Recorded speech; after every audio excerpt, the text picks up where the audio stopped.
Assalamualaikum warahmatullahi wabarakatuh. Alhamdulillahirrahmanirrahim. Dalam kesempatan kali ini kita masih bisa bertatap muka lewat online atau istilahnya daring atau dalam jaringan.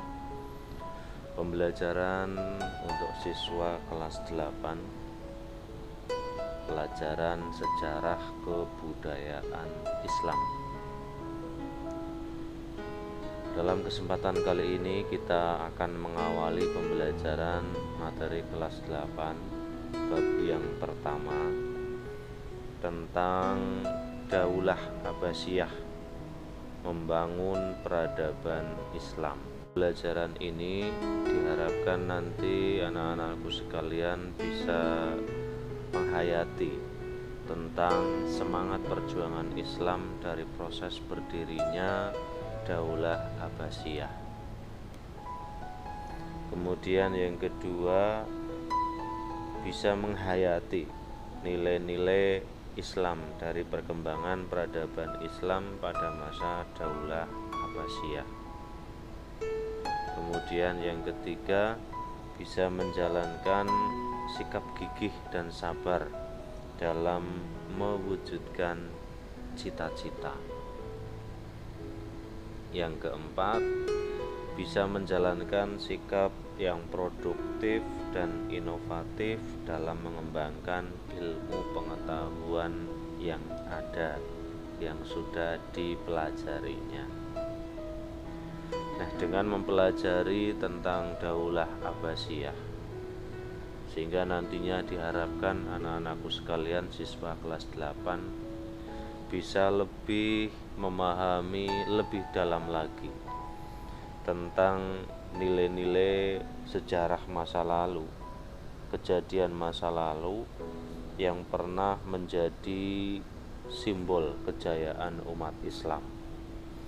Karena kemajuan umat Islam itu sangat mempengaruhi terhadap perkembangan dunia, yaitu terjadi pada zaman dinasti Abbasiyah ini. Nah, ada istilah Bani, ada istilah Daulah, ada istilah dinasti. Anak-anakku sekalian bisa membedakan pengertian Bani Abbasiyah atau Daulah Abbasiyah atau dinasti Abbasiyah? Sebenarnya maknanya sama. Kita mempelajari tentang Abbasiyah. Kalau Bani itu pengertiannya keturunan atau anak. Berarti kalau Bani Abbasiyah adalah anak keturunannya Pak Abbas. Kalau ada istilah daulah, daulah itu kekuasaan atau pemerintahan. Berarti Daulah Abbasiyah adalah kekuasaan Abbasiyah atau pemerintahan Abbasiyah. Sedangkan istilah dinasti itu pengertiannya keturunan raja.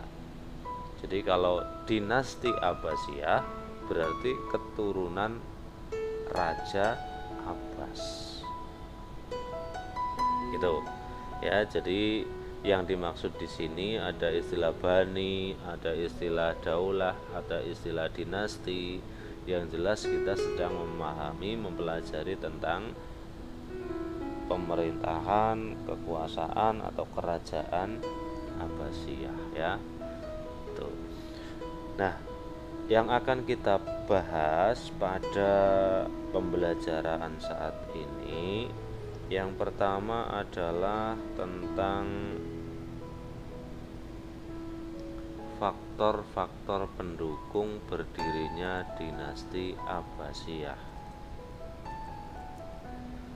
Faktor-faktor pendukung berdirinya dinasti Abbasiyah atau Daulah Abbasiyah.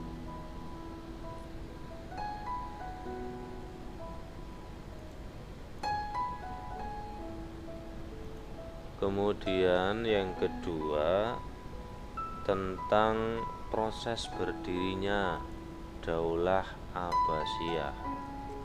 Proses berdirinya Daulah Abbasiyah.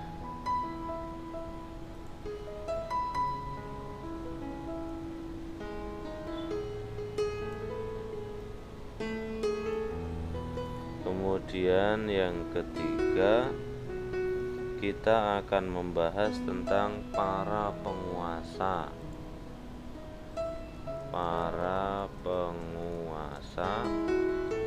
Daulah Abbasiyah. Tiga hal inilah sebagai pertemuan di sesi yang pertama untuk pembelajaran SKI kelas 8. Mudah-mudahan kita semua bisa mengambil intisari, mengambil ibroh suri tauladan dari pembelajaran kita nantinya. Bagi anak-anakku sekalian yang mau bertanya, nanti bisa ditanyakan di kolom komentar ya. Bahkan kami sangat menganjurkan untuk mengirim pertanyaan atau menambahi atau mengomentari terhadap pembelajaran kita ini, sehingga nantinya pembelajaran bisa lebih efektif, lebih mudah untuk dipahaminya ya. Kita bahas, oh iya teman-teman semuanya, anak-anakku sekalian semuanya, bagi yang belum subscribe silahkan subscribe dulu ya, agar nantinya kalian semua bisa mendapatkan informasi yang terbaru dari video pembelajaran kami di Hidayah Rib. Dan yang sudah subscribe, saya ucapkan jazakumullah. Mudah-mudahan menjadi keberkahan untuk kita semua. Oke, kita kembali ya pembelajaran tentang Daulah Abbasiyah dalam membangun peradaban Islam. Yang pertama adalah faktor-faktor pendukung berdirinya dinasti atau Daulah Abbasiyah. Apa saja sih yang menjadi faktor pendukung berdirinya dinasti Abbasiyah? Nah, sebelum berdiri dinasti Abbasiyah itu sudah ada dinasti sebelumnya atau kerajaan sebelumnya, kekuasaan sebelumnya, yaitu Daulah Umayyah. Oke, anak-anakku sekalian sudah mempelajari tentang Daulah Umayyah ya. Semester 2, semester genap, kelas 7 ya. Nah, tentunya kalian masih ingat tentang Daulah Umayyah yang berkuasa berapa tahun? Daulah Umayyah berapa? Ya, kurang lebih 90 tahun. Ya, Daulah Umayyah itu berkuasa sekitar 90 tahun. Dari tahun berapa? Ada yang tahu? Dari tahun 660 sampai tahun 750 Masehi. Ini berkuasanya dinasti Umayyah. Jadi kita sekarang mendukung dinasti Abbasiyah. Dinasti Abbasiyah itu berkuasanya setelah runtuhnya, setelah hancurnya dinasti Umayyah. Paham ya? Jadi kita membahas dinasti Abbasiyah itu adalah daulah yang berdiri setelah hancurnya Daulah Umayyah, yaitu pada tahun 750 Masehi.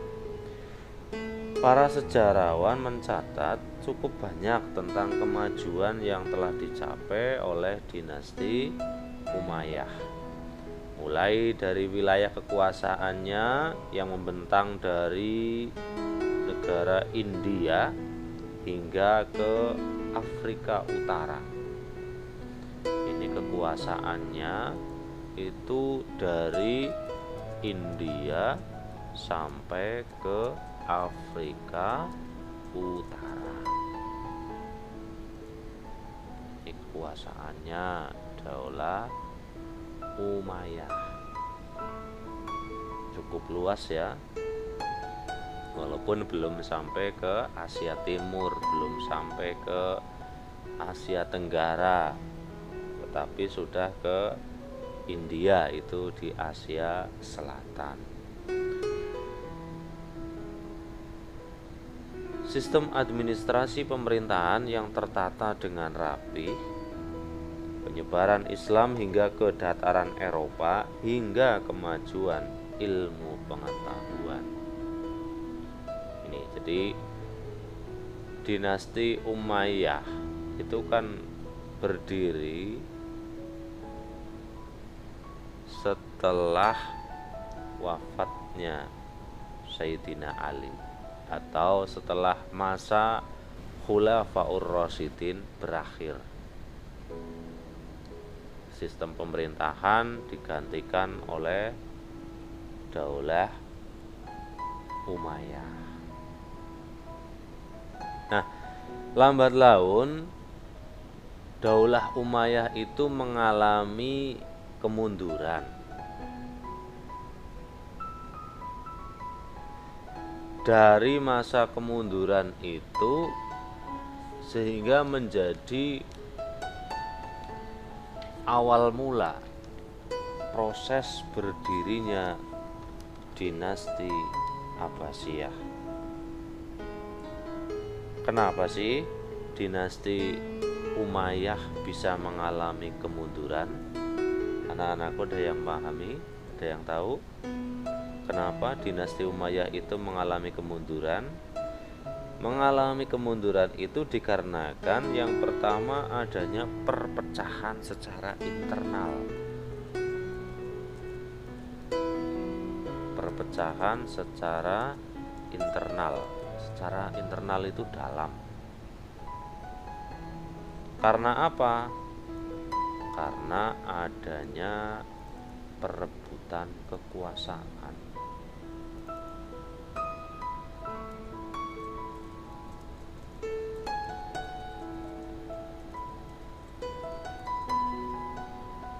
Karena adanya perebutan kekuasaan. Ini yang menjadi perpecahan dalam internal kerajaan. Sebagaimana kita ketahui bahwa siapa yang berkuasa menjadi raja itu hanya berdasarkan tunjukan dari raja sebelumnya. Sehingga ketika ada keluarga lain yang tidak setuju ataupun ada kekuasaan besar yang tidak setuju atau tidak sepakat terhadap raja yang baru itu, atau ada raja yang lemah, maka mereka itu akan melakukan penyerangan, akan melakukan pemberontakan. Begitu juga terjadi di dinasti Daulah Umayyah. Mereka banyak terjadi perpecahan dalam keluarganya, dalam keturunannya, dalam hal pengangkatan khalifah. Siapakah yang menjadi raja berikutnya? Yang kedua adalah munculnya gerakan perlawanan terhadap dinasti atau Daulah Umayyah. Ini gerakan munculnya pemberontakan.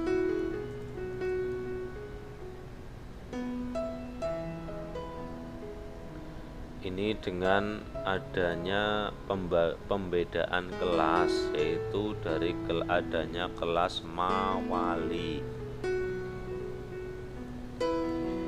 Jadi orang-orang Islam di dinasti Umayyah itu dikelompokkan menjadi dua. Ada Islam asli Arab dan ada Islam non asli non Arab. Orang Islam Arab itu sangat diprioritaskan oleh dinasti Umayyah. Sedangkan orang Islam non-Arab, keturunan non-Arab itu dinomorduakan. Sehingga orang-orang Islam keturunan non-Arab ini merasa diacuhkan. Biasa dikenal dengan orang Mawali. Kelompok Mawali itu orang Islam keturunan non-Arab, dari Mesir, dari Suriah, dan lain-lain. Itu kan ada orang Islam yang tinggal di Arab tapi bukan keturunan asli Arab. Sama seperti di Indonesia kan ada keturunan Cina, ada keturunan Arab. Jadi ada orang Islam tapi bukan keturunan asli Indonesia. Kalau di dinasti Umayyah itu diberi nama Mawali, kaum Mawali. Nah, kaum Mawali ini merasa mereka itu dinomorduakan, sehingga mereka itu memberontak. Paham ya? Oke, yang berikutnya, yang ketiga, adanya perpecahan kelompok suku Arab Utara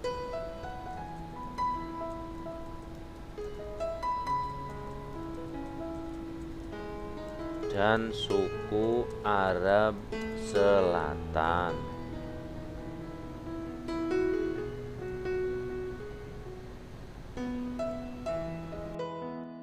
Daulah Umayyah itu lebih pilih kasih terhadap keturunan Arab Selatan atau Arab Himyari. Sedangkan suku Arab Utara disebut suku Arab Mudhari. Mereka itu dinomorduakan sehingga Arab Utara itu memberontak. Kemudian yang keempat itu adanya kelompok orang soleh atau para ulama yang kecewa terhadap dinasti Umayyah. Kenapa kecewa? Karena para ulama, para orang soleh ini melihat banyaknya para pejabat daulah Umayyah, mereka itu hidup berfoya-foya. Padahal daulah Umayyah itu kan kerajaan Islam. Kok hidupnya sudah berfoya-foya, pesta-pesta yang sudah jauh dari ajaran Islam. Sehingga kelompok orang soleh atau para ulama, mereka itu kecewa. Satu padu melakukan demonstrasi lah kalau zaman sekarang, unjuk rasa hingga terjadi pemberontakan. Nah, setelah mengalami kelemahan secara internal, para rajanya atau para khalifahnya itu mereka adalah orang-orang yang lemah. Kemudian muncul kekuatan besar, sehingga hal ini menjadi faktor pendukung terhadap munculnya berbagai polemik, ya, sehingga kekuatan besar akan bisa mempengaruhi terhadap permasalahan-permasalahan yang sedang terjadi di daulah Umayyah. Nah, inilah yang menjadi faktor-faktor penyebab, faktor-faktor pendukung berdirinya daulah Abbasiyah.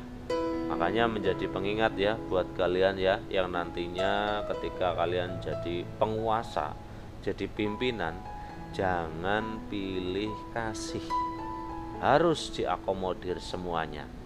Jangan melihat, jangan membedakan ras, jangan membedakan agama, jangan membedakan wilayah, jangan membedakan bahasa, jangan membedakan perbedaan-perbedaan yang seharusnya tidak terjadi.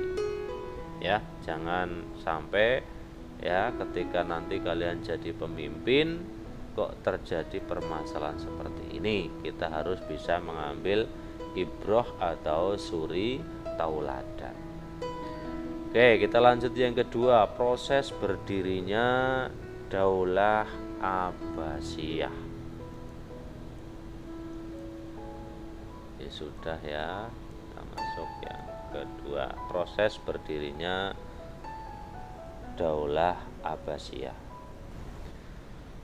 Babak ketiga dalam drama besar politik Islam ditandai dengan berdirinya Daulah Abbasiyah. Kenapa dikatakan babak besar yang ketiga? Babak yang pertama itu kan setelah Rasulullah wafat, berdirinya Khulafaur Rasyidin. Yang kedua itu Daulah Umayyah. Nah, ini yang ketiga, yaitu berdirinya Daulah Abbasiyah. Mereka menyebut dirinya dengan daulah. Daulah itu apa tadi? Kekuasaan atau pemerintahan. Karena pendiri daulah ini merupakan keturunan Abbas bin Abdul Muthalib. Siapa?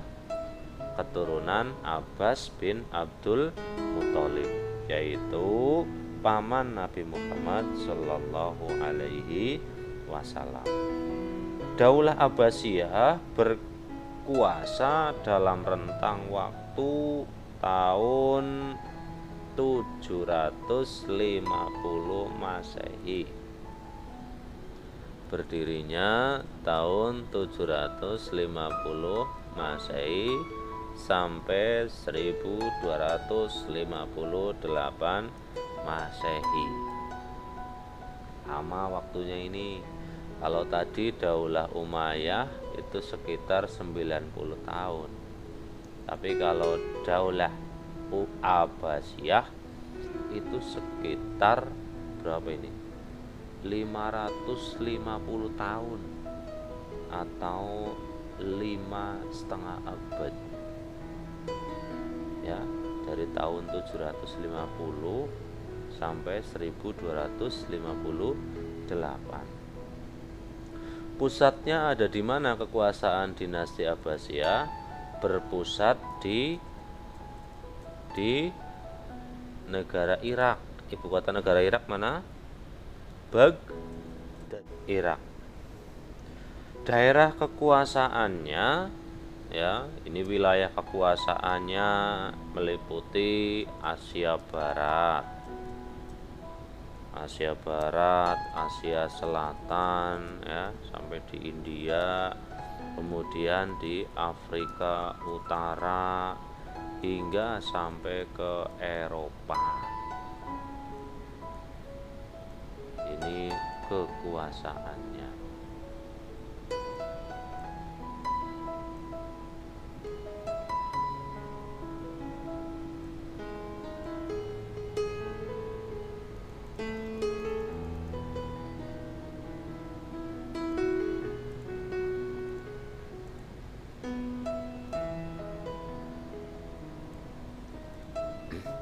Berpusat di Baghdad, wilayah kekuasaannya sampai ke Asia Barat, Asia Selatan, Afrika Utara, dan Eropa.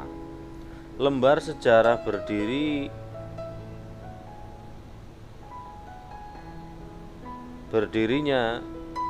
sejarah proses berdirinya Daulah Abbasiyah tidak terlepas dari sosok keluarga Bani Abbasiyah yang bernama Ali bin Abdullah.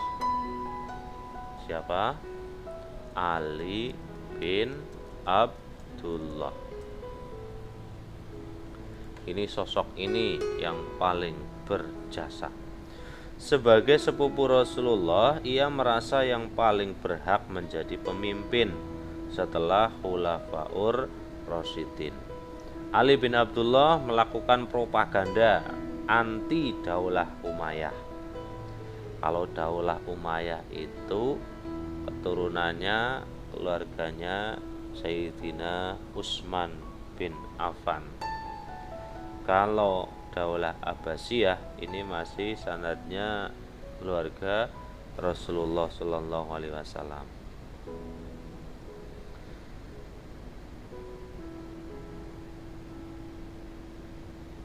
Ali bin Abdullah membuat propaganda anti Daulah Umayyah. Ia mencoba meraih simpati dari masyarakat dengan menamakan gerakannya yaitu keluarga Bani Hashim. Ini sebagai gerakan propaganda, gerakan provokator agar banyak pendukungnya sehingga membawa nama besarnya. Sama ya kalau di Indonesia ya, ada seorang tokoh membawa gelar keturunan presiden, siapa mantan presiden, ini kan lebih kuat gitu, lebih dikenal oleh masyarakat. Begitu juga Ali bin Abdullah. Tetapi sebelum usahanya itu terwujud, Ali bin Abdullah wafat di tahun 742 Masehi. Jadi berdirinya tahun 750. Ya, mendirikan sebuah kekuasaan itu butuh waktu yang lama, mulai dari perencanaan, mulai dari membuat partai, membuat simpatisan. Itu waktunya lama, tidak selesai dalam waktu yang singkat, yang cepat, tidak. Ambisi Ali bin Abdullah selanjutnya dilanjutkan oleh putranya yaitu Muhammad bin Ali. Muhammad anaknya Pak Ali, Ali anaknya Pak Abdullah. Dalam rangka mewujudkan cita-citanya itu, ia menjadikan kota Kufah dan kota Khurasan sebagai basis gerakan anti Daulah Umayyah. Ya, ia menjadikan kota Kufah dan kota Khurasan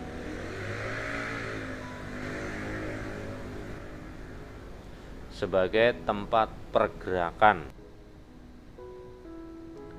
Gerakan yang dilakukan oleh Ibrahim bin Ali mendapat perhatian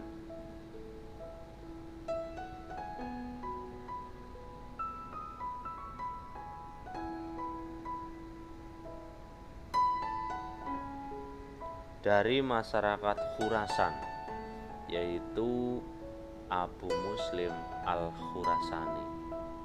Nah, ini ada tokoh lagi ya, tadi yang pertama itu Ali bin Abdullah.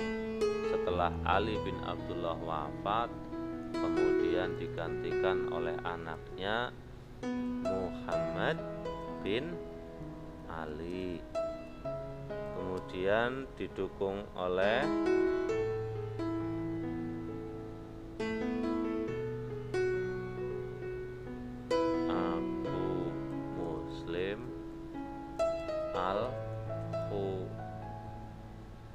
Al-Khurasani karena berasal dari Khurasan.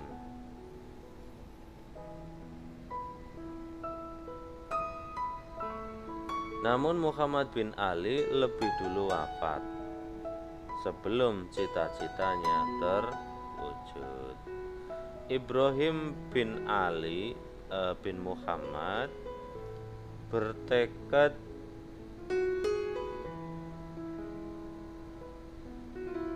melanjutkan perjuangan para pendahulunya sepeninggal Muhammad bin Ali.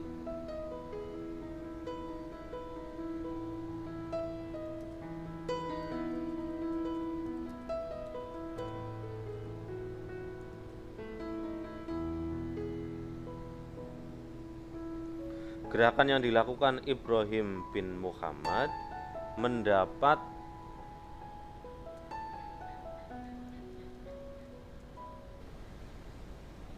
perhatian khusus dari Khalifah Marwan bin Muhammad. Siapa Khalifah Marwan bin Muhammad? Khalifah terakhir Daulah Umayyah, dan menganggapnya sebagai ancaman bagi Daulah Umayyah. Untuk meredam gerakan Ibrahim bin Muhammad itu, pada tahun 746 Masehi, Ibrahim bin Muhammad ditangkap oleh pasukan Daulah Umayyah, dan akhirnya Ibrahim bin Muhammad wafat dalam pengasingannya. Wafatnya Ibrahim bin Muhammad membuat keluarga Bani Abbas semakin gencar melakukan pemberontakan, dibantu oleh tadi ya, yaitu Abu Muslim Al-Khurasani. Kemudian ada tokoh yang bernama Abu Abbas As-Safah. Kemudian ada lagi Abu Ja'far Al-Mansur. Mereka melakukan penyerangan terhadap kota-kota penting dinasti Umayyah serta akan menguasainya. Keadaan ini membuat Khalifah Marwan bin Muhammad atau Khalifah dinasti Umayyah tidak bisa berbuat apa-apa, hingga ia terkepung di kota Damaskus. Kota Damaskus itu pusat dinasti Umayyah yang sekarang berada di negara Suriah. Walaupun Khalifah Marwan dinasti Umayyah berhasil mengelarikan diri ke Yordania dan Palestina, Khalifah Marwan bin Muhammad akhirnya tertangkap di kota Fustat. Di mana? Di kota Fustat di Mesir, dan wafat di sana. Dengan wafatnya Khalifah Marwan bin Muhammad, maka berakhirlah era pemerintahan Daulah Umayyah. Itu ya. Jadi suatu kerajaan, suatu daulah, suatu bani, suatu dinasti itu akan berakhir masa kejayaannya dengan meninggalnya raja yang sah serta tidak ada yang menggantikannya. Ya, Khalifah Marwan bin Muhammad itu khalifah dinasti Umayyah yang terakhir. Beliau meninggal serta belum mengangkat pengganti raja yang berikutnya, serta meninggalnya itu karena apa? Karena kekalahan dalam peperangan. Nah, sejak itulah berakhirlah dinasti Umayyah pada tahun 750 Masehi. Nah, setelah wafatnya dinasti Umayyah itu, maka para pejuang, para pendukung keluarga Bani Abbasiyah, mereka memproklamasikan berdirinya Daulah Abbasiyah. Oke, sampai di sini paham? Kalau ada yang bingung, silahkan ditulis di komentar ya, atau lewat Japri, lewat grup WA,